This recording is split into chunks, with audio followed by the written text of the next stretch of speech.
What was the strangest rule you had to follow when at a friend's house? When I was in middle school, my best friend Madison had this rule at her house that I literally thought was a joke at first. No laughing after 8 p.m. Not like quiet laughter. I mean, no laughing whatsoever. The first time I slept over at Madison's house, we were having the best time. We had just finished watching some dumb movie about talking animals and were absolutely losing it over the terrible CGI. It was around 8:15 p.m. when her mom knocked on the bedroom door. I thought she was bringing us snacks or something, but instead she just stood there with this super serious face. "Girls," she said, "it's after 8. You know the rules, Madison." And Madison literally transformed before my eyes. She went from giggling uncontrollably to straight-faced in like 0.5 seconds. I was so confused, but tried to play along, thinking maybe it was some weird inside joke. But when I let out another little giggle, Madison elbowed me hard and whispered, "I'm serious. We can't laugh. My parents will get really mad." Y'all, I thought this was the weirdest thing ever, but whatever. Different families have different rules, right? So I tried to respect it. But do you know how impossible it is to not laugh when you're specifically told you can't laugh? It's like when someone says, "Don't think about elephants," and suddenly all you can think about are elephants wearing tutus and doing ballet. For the rest of the night, we just watched TV in complete silence. No jokes, no funny comments, nothing. Madison's parents would randomly open the door throughout the night to check on us, but I knew they were making sure we weren't laughing. It was honestly creepy AF. The next morning at breakfast, Madison and her parents were suddenly all smiles and laughter.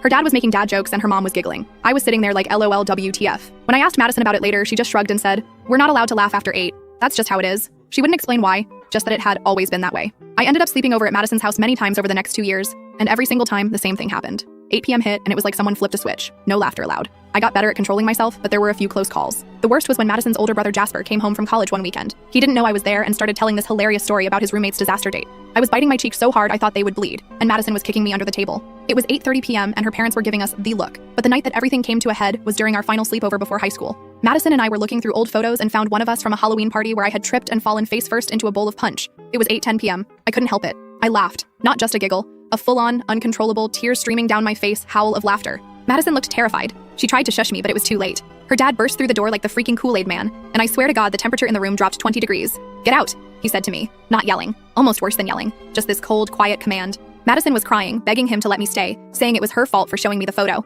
but he wasn't having it. I had to call my mom to pick me up at 8:30 at night, and Madison's parents wouldn't even let me wait inside. It took her almost a month before she finally told me the truth about the no laughing after 8 p.m. rule. Are you ready for this? Because I wasn't. When Madison was little, her grandmother lived with them. She had this rare neurological condition where sudden noises could trigger seizures. Laughter was the worst trigger, and she would go to bed at 8 p.m. every night. The rule started as a way to keep her safe. Her grandmother had passed away 3 years before I even met Madison. The family just kept following the rule. Out of habit. Out of respect. Out of inability to move on. IDK.